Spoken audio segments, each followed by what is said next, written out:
شاہ از حسین، بادشاہ از حسین، دی از حسین، دی پناہ از حسین۔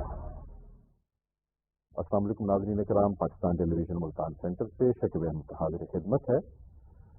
ناظرین کرام، ہر سال کی طرح سے ایک دفعہ پھر محرم کا یہ جو پاک اور مقدس مہینہ ہے، یہ اس وقت جاری و ساری ہے، اور یہ وہ مہینہ ہے کہ جس میں ہم حضرت امام عالی مقام حسین علیہ السلام کی قربانی کا تذکرہ کرتے ہیں، اہل بیت کی جو قربانیاں ہیں دین حق کی خاطر،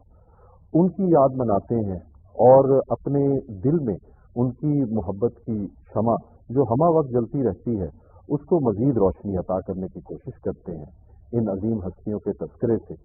کہ جن کی اسلام کی خاطر قربانی نہ صرف اس امت کی خاطر بلکہ تمام انسانیت کے لیے حق اور باطل کی لڑائی میں ایک استعارہ بن گئی،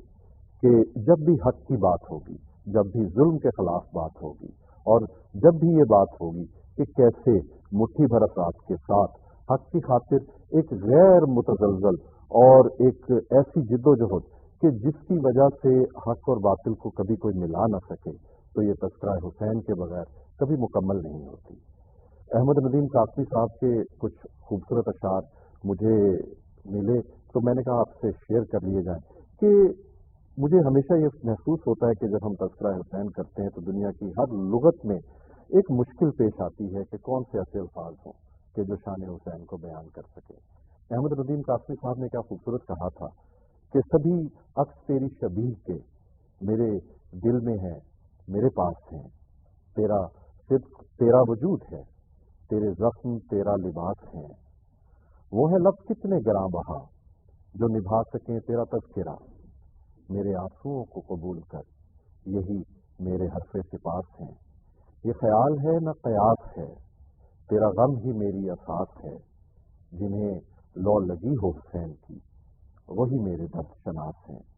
جسے صرف حق ہی قبول ہو یہی جس کا اصل اصول ہو، جو نہ بک سکے جو نہ جھک سکے اسے کربلائیں ہی راس ہیں، وہ جو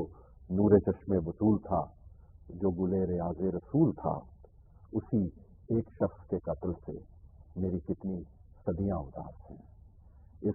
پاکیزہ محفل میں شامل گفتگو کروں گا، میرے ساتھ مہمان موجود ہیں محترم علامہ حامد سعید کاظمی صاحب، سابق وفاقی وزیر مذہبی امور، ایک بہت معتبر نام، اور میرے دوسرے مہمان ایک اور مذہبی اسکالر محترم جناب غلام شبیر حیدری صاحب۔ مہمانوں سے گفتگو کا آغاز پھر وہی تذکرہ حسین ہے۔ کاظمی صاحب، یہ ایک ایسا واقعہ ہے کہ جس نے پوری دنیا کی تاریخ میں ایک ماضی سے لے کر حال تک ایک غیر معمولی کردار ادا کیا ہے، آپ واقعہ کربلا کو کس طرح سے دیکھتے ہیں؟ اللہ کے فضل سے سن 1443 ہجری شروع ہو چکا ہے، اور ہم بارگاہ حسینیت میں عقیدتوں اور محبتوں کا خراج پیش کر رہے ہیں۔ دیکھیے، بات یہ ہے کہ اچھائی اور برائی کے دو پیمانے ہیں، ایک تو دین اور مذہب کے حوالے سے، اگر میں باوضو رہتا ہوں، اگر نماز پڑھتا ہوں، اگر حلال حرام کا خیال رکھتا ہوں، شریعت کی پاسداری کرتا ہوں، تو مجھے اچھا کہیں گے لوگ، لیکن صرف مسلمان کہیں گے، غیر مسلم نہیں کہیں گے۔ اور اگر کوئی ہندو ہے، وہ روز صبح اٹھتا ہے، اشنان کرتا ہے، مندر جاتا ہے، اشلوک پڑھتا ہے، بھجن گاتا ہے، اور اپنی پوجا پاٹ کی رسوم میں مشغول ہوتا ہے، تو اس کو ہندو لوگ بہت اچھا کہیں گے، دوسرے تو نہیں کہیں گے۔ اسی طرح باقی مذاہب کا معاملہ ہے۔ لیکن کچھ چیزیں ایسی ہیں جن کی اچھائی دین اور مذہب سے مابرہ ہے، جن کو اچھا ماننے کے لیے کسی خاص دین اور نظریے کا قائل ہونا ضروری نہیں ہے۔ مثلا سچ بولنا اچھی بات ہے، جھوٹ بولنا بری بات ہے۔ یہ بات ماننے کے لیے کلمہ پڑھنا تو ضروری نہیں ہے۔ جی، سخاوت اچھی چیز ہے، کنجوسی بری چیز ہے، شجاعت اچھی چیز ہے، بزدلی بری چیز ہے، ایثار اچھی چیز ہے، خود غرضی بری چیز ہے۔ تو یہ وہ اوصاف ہیں جن کی اچھائی کو ماننے کے لیے انسان ہونا ضروری ہے، کوئی خاص مذہب ماننا ضروری نہیں ہے۔ مشہور سے ہے کہ ذرا انسان کو بیدار تو ہو لینے دو، ہر قوم پکارے گی ہمارے ہیں حسین. میں نے جب یہ بچپن میں یہ شعر سنا تو میں تھوڑا تذبذب کا شکار ہوا کہ شاید حضرات جو ہیں وہ بھی کہیں کی بات کہیں پہنچا دیتے ہیں، ایگزیجریٹ کرتے ہیں، مبالغہ آرائی سے کام لیتے ہیں. ہر قوم پکارے گی ہمارے ہیں حسین. ہر قوم کو کیا پڑی ہے حسین کو اپنا کہیں؟ کوئی سکھ ہندو، کوئی عیسائی مجوسی، کوئی نصرانی یہودی حسین کو اچھا کیوں کہنے لگا؟ لیکن بعد میں اس کو میں نے جس طرح سمجھا وہ میں عرض کرنا چاہوں گا کہ اگر امام علی مقام کی عظمت کو ہم سب مانتے ہیں، ان کے زہد و تقویٰ کو بھی مانتے ہیں، ان کی عبادت و ریاضت کو بھی مانتے ہیں، ان کی پاسائی کو بھی مانتے ہیں، سب چیز ٹھیک ہے. لیکن سوال یہ ہے کہ ہم یہ محفل سجائے بیٹھے ہیں کیا اس لیے کہ حسین عابد و پادشاہ ہیں؟ کیا اس لیے کہ وہ نمازی اور پرہیزگار ہیں؟ کیا اس لیے کہ وہ بڑے شب بیدار اور عبادت گزار ہیں؟ نہیں. ہم ان کی عظمت کو سلام پیش کر رہے ہیں تو ان اوصاف کی وجہ سے جن اوصاف کو ماننے کے لیے اور ان کی عظمت کو تسلیم کرنے کے لیے کلمہ پڑھنا ضروری نہیں ہے. صبر اچھی چیز ہے، بے صبراپن بری چیز ہے. حسین صبر کی علامت ہے. ایثار اچھی چیز ہے، قربانی اچھی چیز ہے. خود غرضی اور بے حسی بری چیز ہے، اور حسین ایثار اور قربانی کی علامت ہے. تو پتہ یہ چلا کہ حسین، سیدنا حسین علیہ السلام نے جس حوالے سے اپنے آپ کو منوایا ہے ان اوصاف کی عظمت کو ہر ایک مانتا ہے دین اور مذہب سے ماورا ہو کر. لیکن قربانی اس وقت ہوگی جب اس کا اپنی دل، اپنی مرضی، اپنی خواہش اس میں شامل ہوگی، تب ہوگا. اگر آپ کے لیے بچ نکلنے کا راستہ ہے لیکن آپ رخصت کی بجائے عزیمت کے راستے کو اپناتے ہیں تو یہ ہے قربانی. بے شک، اور یہی حسین کا راستہ جو حسین علیہ السلام نے اختیار کیا. حیدری صاحب، ابھی قاضی صاحب نے بڑی خوبصورت بات کی کہ عزیمت کا راستہ اور ایک ہے رخصت کا راستہ. تھوڑا سا اس پہ بھی روشنی ڈالیے کہ یہ سارے حالات جناب حسین علیہ السلام کے سامنے تھے جو انہیں درپیش تھے کہ مختصر سی ایک تعداد، بدر میں تو پھر 313، یہاں صرف 72، تو رخصت کا راستہ کیوں نہ اختیار کیا اور یہ عزیمت کا راستہ کیوں اختیار کیا؟ اس میں ہمارے لیے درس کیا ہے ہم سب کے لیے؟ 60 ہجری رجب کا مہینہ تھا غالباً. حضرت امام حسین علیہ السلام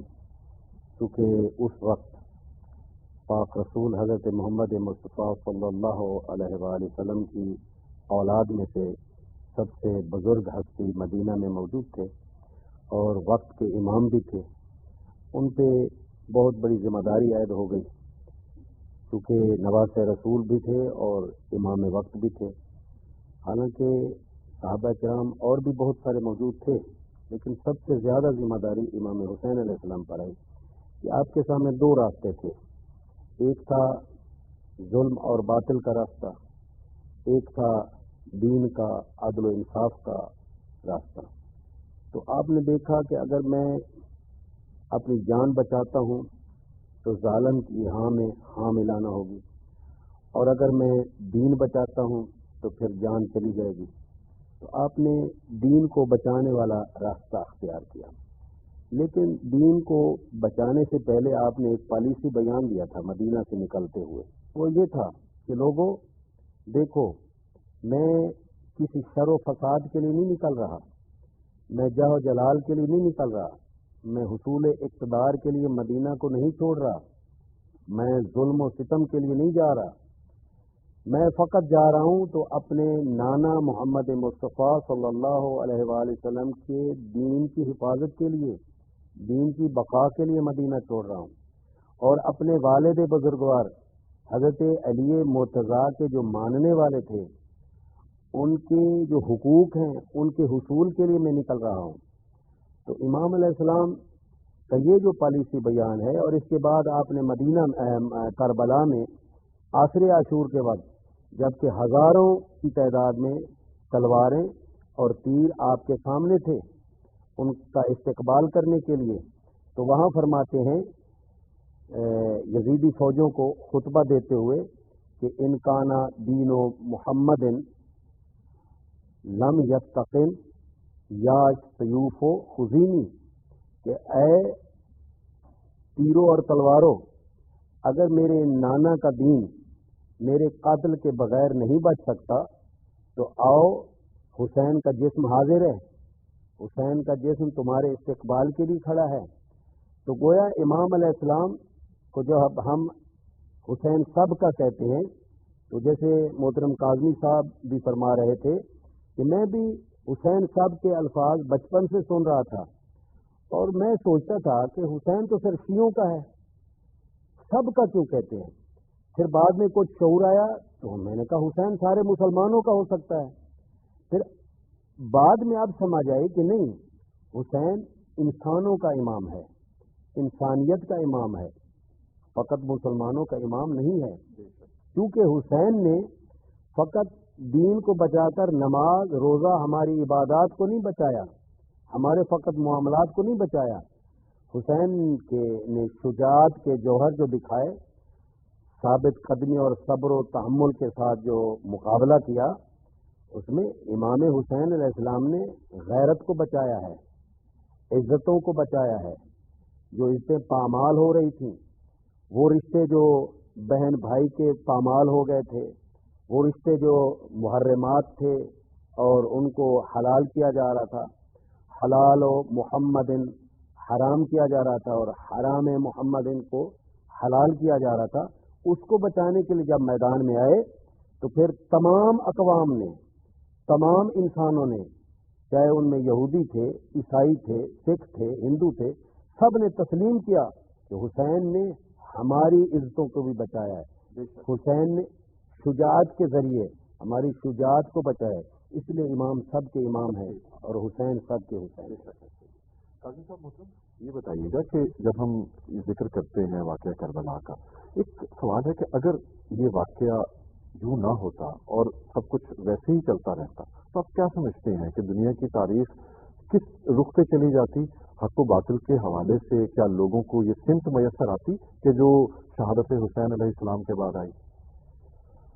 دیکھیے، گزارش یہ ہے کہ آج کی دنیا میں مسلمان جس زبوں حالی کا شکار ہیں وہ سارا منظر ہماری آنکھوں کے سامنے ہے۔ اس گئی گزری حالت میں بھی اگر مسلمانوں کی حیثیت کو کوئی مانتے ہیں تو اس سرفروشی اور جانکاری کی وجہ سے کہ دنیا کو پتہ ہے کہ مسلمان جو ہیں وہ اپنی جان کی پرواہ نہیں کریں گے، آل اولاد تک کی پرواہ نہیں کریں گے، گھر بار کی پرواہ نہیں کریں گے، اگر ان کے دین، ان کے مذہب اور ان کی دینی حمیت پر اور غیرت پر اگر حرف آیا تو وہ ہر چیز کو قربان کر دیں گے۔ جنت کے نوجوانوں کا سردار ہے، جب اس نے یہ راستہ نہیں اپنایا تو ہم کیا ان سے بڑے ہیں؟ ہماری کیا حیثیت اور وقت ان سے بڑھتا ہے؟ اور یہاں پر میں ایک بات اور بھی کہتا چلوں، دیکھیے، اگر ہم کسی شخص کے بارے میں صرف اتنا کہنا چاہیں کہ جنتی ہے تو ہم اس کے کچھ اوصاف کا ذکر کریں گے، یہ نمازی ہے، پرہیزگار ہے، شریعت کا پابند ہے، حقوق اللہ حقوق العباد کا خیال کرنے والا ہے، جنتی ہے۔ اور ذرا یہ سوچیے کہ جس ہستی کے بارے میں ہم یہ کہنا چاہیں کہ وہ جنت کے نوجوانوں کا سردار ہے، اس میں ہمیں کتنے اوصاف، کتنے کمالات اور کتنے محامد و محاسن تلاش کرنے چاہیے۔ لیکن میرے آقا کریم حضور علیہ الصلوۃ والسلام نے جب فرمایا ان الحسن والحسین سیدہ شباب اہل الجنہ وہما ریحانتا یا من ریحان الجنہ، تو اس وقت حسین کریمین کی عمر کیا تھی؟ میرے آقا کریم حضور علیہ الصلوۃ والسلام کے پردہ فرمانے کے وقت امام حسین روایات کے مطابق 5 برس کے تھے، اور ظاہر ہے کہ میرے آقا کریم کا یہ فرمان وصال کے وقت نہیں ہے، تو آپ پہلے فرما چکے ہیں، یعنی جب یہ شہزادے ابھی اپنی ماں کی گود میں ہیں، ابھی شیرخوار ہیں، ابھی دودھ پیتے بچے ہیں، ابھی چلنا سیکھ رہے ہیں، اس وقت میرے آقا کریم فرماتے ہیں جنت کے نوجوانوں کے سردار ہیں۔ کیا کسی نے یہ کہا کہ آقا آپ بھی کمال کرتے ہیں، یہ سبھی بچے ہیں، ان کا کیا پتہ بڑے ہو کے کیسے نکلیں گے، سیرت کیا ہوگی، کردار کیا ہوگا، عادات کیا ہوں گی، اخبار کیا ہوں گے، نمازی ہوں گے کہ نہیں، حلال حرام کا خیال کریں گے نہیں، شریعت کے پابند ہوں گے کہ نہیں؟ کسی نے نہیں سوال کرنے کی جسارت کی، کیونکہ ان کو پتہ تھا کہ جنت کے نوجوانوں کی۔ اچھا، پھر رب کائنات نے بھی تنبیہ نہیں کی کہ اے محبوب، یہ جنت کے نوجوانوں کی سرداری ہے، کوئی معمولی چیز تو نہیں ہے کہ تو نے اپنے نواسوں کو، تیرے چہیتے ہیں، تیرے لاڈلے ہیں، تیری شہزادی کے لقب جگر ہیں، تجھے پیارے ہیں، سب ٹھیک صحیح، لیکن یہ جنت کے نوجوانوں کی سرداری ہے، کیا تیری امت میں اور عابد و زاہد نہیں ہے؟ کیا نوجوان اور نہیں آئیں گے؟ جی۔ لیکن کسی نہ رب کائنات نے تنبیہ کی، نہ کسی صحابی نے، نہ کسی اور شخص نے اس پر اعتراض کیا۔ بلکہ اسے گویا آقا کریم حضور علیہ السلام کا یا تو حق تسلیم کر لیا گیا کہ وہ جس کو چاہیے سرداری تفویض فرما دیں، یا پھر یہ ہے کہ ان کی بصارت و بصیرت پر اعتماد کا اظہار ہوا، یعنی آقا کریم جس کے بارے میں فرما رہے ہیں وہ یقیناً کوئی کمتر شخص نہیں ہو سکتا۔ پھر آپ دیکھیے کہ عبادت و ریاضت اگر یہی جنت کے معیار ہوتا تو سیدنا امام اعظم ابو حنیفہ رضی اللہ تعالیٰ عنہ، جن کے ہم پیروکار ہیں، جن کی نسبت سے ہم حنفی کہلاتے ہیں، ان کے بارے میں روایات ہیں کہ انہوں نے 40 برس تک عشاء کے وضو سے فجر کی نماز ادا کی۔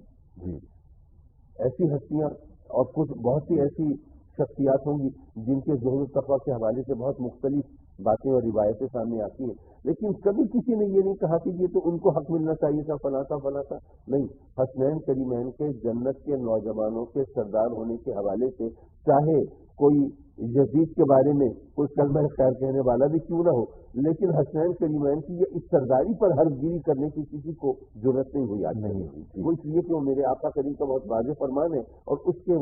خلاف کوئی نہیں چل سکتا۔ اور اس دین حق کی خاطر ان کی خدمات ان کو اس چیز کا حقدار بھی بناتی ہے کہ وہ جنت کے نوجوانوں کے سردار۔ میں یہی عرض کر رہا تھا کہ وہ انہوں نے جو آقا کریم کے فرمان کی اس طرح لاج رکھی ہے کہ میرے نانا کے امتیوں، اگر تم میں سے کسی کو جنت کے نوجوانوں کی سرداری کا اگر شوق ہو نا تو آؤ ذرا کربلا جیسے امتحان سے گزر کے بھی۔ بے شک ہے حیدری صاحب، یہ جو فلسفہ شہادت حسین ہے اس میں بے شمار سبق ہیں ہم سب کے لیے۔ اگر یہی جو امام عالی مقام امام حسین علیہ السلام کا جو راستہ ہے اس کو امت کی وحدت کے لیے، امت کے اتحاد کے لیے، معاشرتی ایک رواداری اور ایک اثار و قربانی کے جذبے کی خاطر کیسے اس کا پرچار کیا جائے، کیسے اس کو عام کیا جائے کہ ہم جب محرم گزار چکے ہوں تو بھی یہ جو امام عالی مقام کا فلسفہ ہے ان سے جو ان کی زندگی سے، ان کی شہادت سے جو ہمیں درس ملتا ہے، یہ ہماری آنکھوں کے آگے سے نہ ہٹے اور اتحاد امت ہم اس کے ذریعے سے حاصل کر سکیں۔ ہم اگر صحیح معنوں میں کربلا کے پیروکار بن جائیں، کربلا کے راہی بن جائیں، کربلا کی جو تعلیمات ہیں، امام حسین علیہ السلام کی روشن تعلیمات ہیں، ایمانی تعلیمات ہیں، ان پر تمام مسلمان اگر عمل پیرا ہو جائیں تو انشاءاللہ کوئی بعید نہیں ہے کہ فقط مسلمان نہیں بلکہ پورا عالم انسانیت متحد ہو سکتا ہے، وحدت میں آ سکتا ہے، کیونکہ کربلا کا جو مارکہ ہے یہ حق و باطل کا مارکہ ہے، اور جو بھی شخص باطل سے نفرت کرتا ہے اور حق کے ساتھ محبت کرتا ہے اس کو اس راستے پر آنا ہوگا۔ امام حسین علیہ السلام تو ایک شخصیت ہیں، ایک نام ہے، اور مقابلے میں یزید بھی ایک نام ہے، لیکن اصل میں دو کرداروں کا یہ مارکہ ہے۔ امام حسین علیہ السلام کی تعلیمات فقط نہیں بلکہ حضرت علی علیہ السلام سے لے کر ان تمام ائمہ ہدی علیہ السلام کی تعلیمات میں یہ سب سے پہلی بات یہ ہے کہ مسلمان آپس میں متحد ہو جائیں، اپنے اپنے عقیدے کے مطابق زندگی گزاریں، اپنے اپنے عقیدے کے مطابق عبادات کو بجا لائے، لیکن حسینی کے نام پہ تو ہم ایک ہیں نا، بے شک رسالت کے نام پہ ہم ایک ہیں، قرآن کے نام پر ہم ایک ہیں، قبلہ ہمارا ایک ہے، اور وہ دین جس کے لیے امام حسین نے اتنی بڑی قربانیاں دے دی تھی ایک دن میں، وہ دین سب کا ایک ہی ہے۔ بے شک ہے، باقی عقیدہ اپنی اپنی بات ہے، عقیدے پہ ہم مسلمانوں کو نہیں لڑنا چاہیے، اور عقیدہ اصل بنیادی عقیدہ تو ہمارا توحید ہے، پھر رسالت ہے، نبوت ہے، قیامت ہے۔ قاضی صاحب محترم، یہی جو پیام حسین ہے اس کو آج کا نوجوان، آج کا طالب علم اختیار کرے تو اس کے لیے آپ کیا سمجھتے ہیں کہ ہمیں کیا کردار ادا کرنا چاہیے بطور علماء، بطور استاد؟ دیکھیے، گزارش یہ ہے کہ آج کل جیسے اب محرم شروع ہو رہا تھا تو اتحاد بین المسلمین کی میٹنگ شروع ہونا، علماء کو بلایا جا رہا ہے، خاص طور پر علماء کو بلایا جا رہا ہے۔ اس سے لگتا یہ ہے کہ شاید یہ اختلاف، انتشار، یہ کیا پھیلانے میں علماء کا کردار ہے جس کی وجہ سے انہی کو کنٹرول کرنے کی کوشش کی جا رہی ہے۔ میں عرض کروں گا کہ آج سے آپ 1000 سال پیچھے چلے جائیے، کیا اس وقت جو اہل سنت تھے کیا وہ آج کے اہل سنت سے زیادہ بہتر سنی نہیں تھے؟ اس وقت جو اہل تشیع تھے کیا وہ آج کے شیعہ حضرات سے زیادہ بہتر اور کٹر شیعہ نہیں تھے؟ لیکن آج سے 1000 سال پہلے ان حضرات کے درمیان یہ محاذ آرائی نہیں تھی. جنہوں نے ہتھیار نہیں اٹھائے تھے، ایک دوسرے کا خون بہانا، ایک دوسرے کو قتل کرنا، یہ جنت کی ضمانت کے طور پر پیش نہیں کیا گیا. یہ سلسلہ آج ہے کیوں؟ پتہ یہ چلا کہ جو ہم سے بہتر سنی تھے یا آج کے شیعہ حضرات سے بہتر جو شیعہ تھے، وہ تو ایک دوسرے کے ساتھ امن اور سکون سے رہ رہے تھے. انہوں نے تو ایک دوسرے کے خلاف اس طرح فتوے نہیں دیے تھے. تو آج اگر یہ جو سرخٹول ہو رہی ہے، خون خرابہ ہو رہا ہے، یہ تخریب کاری اور دہشت گردی ہو رہی ہے، تو اس کا مطلب یہ ہوا کہ ہمارے عقیدے اور نظریے کی وجہ سے نہیں ہے، ہمارے دین اور مذہب کی اساس کی وجہ سے نہیں ہے، بلکہ ہم کچھ سازشوں کا شکار ہو رہے ہیں. ان سازشوں کو سمجھنے کی ضرورت ہے. اور یہاں پر ایک بات اور میں کہہ رہا ہوں، اگر میں صحیح طور پر نہ کہہ پایا تو اللہ تعالیٰ مجھے معاف فرمائے. خلفائے راشدین سیدنا صدیق اکبر، عمر فاروق، عثمان غنی، علی مرتضیٰ اور امام حسن، ان میں سے صرف سیدنا صدیق اکبر ہیں جو طبعی طور پر دنیا سے رخصت ہوئے. باقی چاروں خلفاء ان شہید ہوئے. اور جامع شہادت انہوں نے کافروں سے جہاد کرتے ہوئے میدان کازار میں نوش نہیں کیا، بلکہ ان کو سازش کے تحت مسلمان کہلانے والوں نے، اسلام کا علم اٹھانے والوں نے شہید کیا. یہ کس دور کی بات ہو رہی ہے؟ خلافت راشدہ کی. اس کو آپ نیگیٹو انداز میں بھی پیش کر سکتے ہیں، لیکن میں عرض کروں گا کہ میں نے اس کو اس طرح سمجھا کہ رب کائنات نے ہمیں یہ دکھایا کہ اگر یہ مقدس ترین ہستیاں، وہ ہستیاں جیسے سیدنا عمر فاروق ہیں، جن کے بارے میں مورخین لکھتے ہیں کہ اگر اسلام کو ایک اور عمر مل جاتا تو دنیا کے اندر اسلام ہی اسلام ہوتا اور کچھ نہ ہوتا. تو ایسی ہستیاں جب اس طرح شہید ہوں، اس کے باوجود اسلام کا قافلہ نہ رکے، مسلمان دنیا کی سپر پاور بن رہے ہیں، ساری دنیا میں حکومت کر رہے ہیں، ان کی سپریمیسی کو سب دنیا مان رہی ہے. تو یہ ہمارے لیے پیغام ہے کہ اگر اس قسم کے واقعات ہوں تو امید کا دامن ہاتھ سے مت نہیں چھوڑنا. اگر وہ ہستیاں اگر ان مسائل سے گزری ہیں، اس کے باوجود رب کائنات نے اسلام کو ترقی دی ہے، تو آج بھی اگر ہم سیدھے راستے پہ رہیں، سچے راستے پہ رہیں، ہماری فکری اساس صحیح بنیادوں پر قائم رہے، تو ایسی صورت میں رب کائنات کی مدد آج بھی ہمارے شامل حال ہے. بہت خوبصورت بات کہی آپ نے. ہمارے پروگرام کا وقت اب ختم ہو رہا ہے. آپ کی بات سے مجھے ایک خیال اور آ رہا تھا کہ جو بھی آپ نے بات کی کہ یہ جو سازشیں ہیں، ورنہ آج سے پہلے ہم سے بہتر مسالک میں سب لوگ بہتر ہم سے موجود ہوں گے، لیکن یہ تھا کہ ان کے درمیان باہمی محبت اور اتحاد یہ کبھی ختم نہیں ہوا تھا. اور اس کے لیے ہمارے پاس ایک بہترین جو راستہ ہے وہ سیرت امام حسین کی پیروی ہے، کہ جن کا خون جو ہے وہ ہم سب کے لیے وحدت کا پیغام ہے، اس امت کی وحدت کا پیغام. اگر اس کو اختیار کر لیا جائے تو یقیناً جو ہمارا جو مسلکی اختلاف ہے، جو ہمارا فرقہ وارانہ اختلاف ہے، ہم اس پہ آج بھی بالکل آسانی سے قابو پا سکتے ہیں اگر ہم امام عالی مقام حسین علیہ السلام کے خون سے رہنمائی لیں، ان کی شہادت کا فلسفہ ہمارے سامنے ہو، ہمارا نصب العین ہو کہ ہم نے حسین کے راستے پر چلنا ہے اور اسوہ شبیری کو اختیار کرنا ہے، تو انشاءاللہ یہ امت ہمیشہ متحد رہے گی. شکیب احمد کو دیجیے اجازت. اللہ حافظ. شاہ حق حسین، بادشاہ حق حسین، دی حق حسین، دی پناہ حق حسین.